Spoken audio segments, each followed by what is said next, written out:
E hoje o assunto aqui no Utilidade Pública é labirintite. Nosso convidado, Dr. Roberto Seton, otorrinolaringologista. Antes da gente dar continuidade ao que é mito, o que é verdade, a labirintite tem cura? Tem. A labirintite tem cura, contanto que você descubra a verdadeira causa, né? Então, se você tem, por exemplo, um pequeno cristal se deslocando dentro do labirinto, o tratamento será feito com manobras de reposicionamento desse cristal, né? Se você tem uma causa metabólica, por exemplo, se você é diabético e não sabe o que é, o tratamento é tratar o diabetes.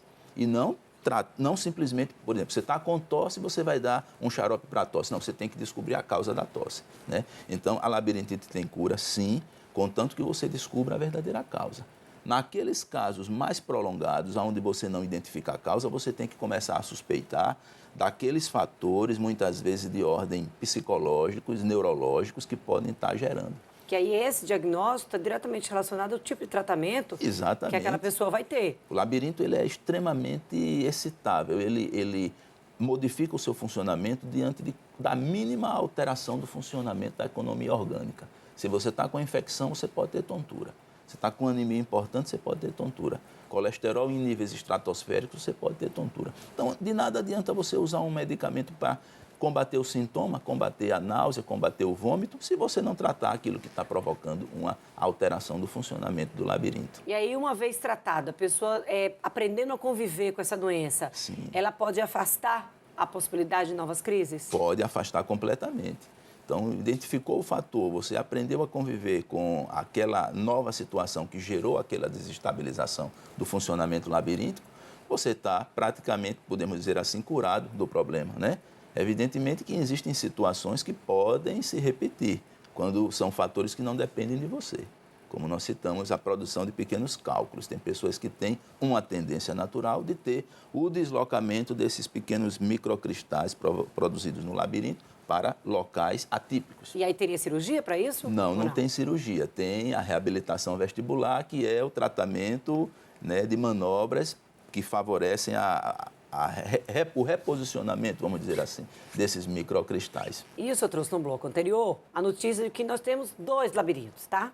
E aí Isso a mesmo. preocupação, claro, é dobrada. Geralmente, quando a pessoa tem uma crise de labirintite, isso ataca um dos labirintos, ou há possibilidade, ou há algum caso específico de que os 2 tenham atingido esse estágio de desequilíbrio? É normalmente um labirinto só, né? Um labirinto só. Isso funciona como uma gangorra. Tem que haver um equilíbrio de forças, né? Então, no caso do labirinto, nós temos que ter um equilíbrio de função. Então, um desses labirintos, ele pode entrar em um compasso de hiperatividade, acelerar, por exemplo, podemos dizer assim. Ou então ele pode desacelerar. Então, quando acontece uma situação dessa de hiperatividade ou de hipofuncionalidade, o labirinto que está normal, ele vai criar uma desestabilização, na verdade. O indivíduo vai ter uma falsa sensação de que está girando em torno do próprio eixo, né?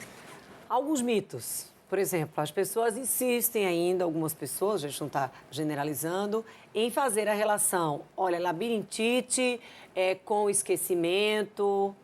Isso é mito. Isso aí realmente é mito, né? O que acontece, na verdade, é que algumas doenças neurológicas, vamos dizer assim, né? Elas têm a capacidade de gerar uma diminuição na capacidade de fixação dos fatos. A memória para fatos remotos no indivíduo de idade, ela se conserva. Para o indivíduo, para fatos recentes, vamos dizer assim, ela fica praticamente que é muito fugaz. Então, vou dar um exemplo bem prático. Um indivíduo que está em curso, está desenvolvendo uma doença de Alzheimer, por exemplo.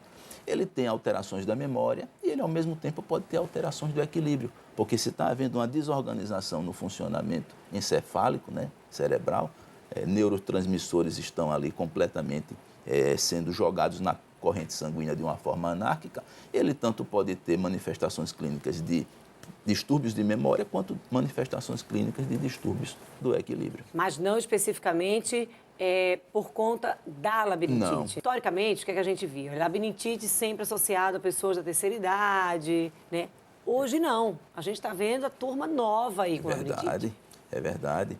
E isso aí está relacionado muito a esses fatores de hábitos, como o uso de energéticos, essa necessidade de mostrar serviço já de forma precoce, né? O uso de energéticos que eu trouxe agora, a gente já tratou aqui, é um É porque gatilho? ele tem cafeína.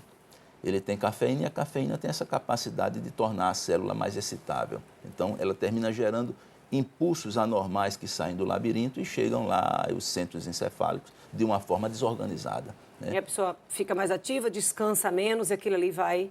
Exatamente, vai modificando todo o metabolismo labiríntico, né?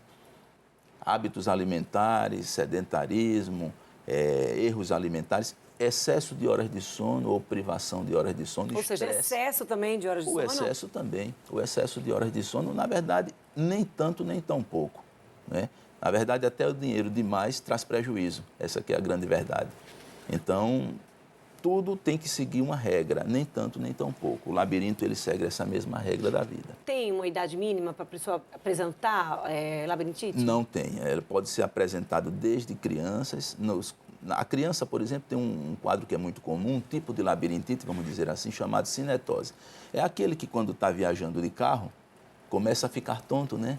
Então, é um conflito, na verdade, entre a informação visual e a informação que está sendo recebida pelos labirintos, que são, na verdade, sensores de movimento. Mas não necessariamente toda pessoa que faz uma viagem de carro e que fica tonto tem labirintite. Exatamente. Precisa ser investigado, precisa procurar um profissional, né, doutor Seton? Exato. Precisa investigar, porque precisa desse diagnóstico específico. Exatamente, Dânia. E abrindo só um parêntese com relação ao paciente de idade, né? Nós falamos da criança, o adulto jovem, que tem esses hábitos muitas vezes hoje em dia, e o idoso, é muito frequente, né? A queixa de desequilíbrio no idoso. Então é bom chamar a atenção disso, porque nem sempre o desequilíbrio que o idoso tem, ele é consequência de labirintite, não.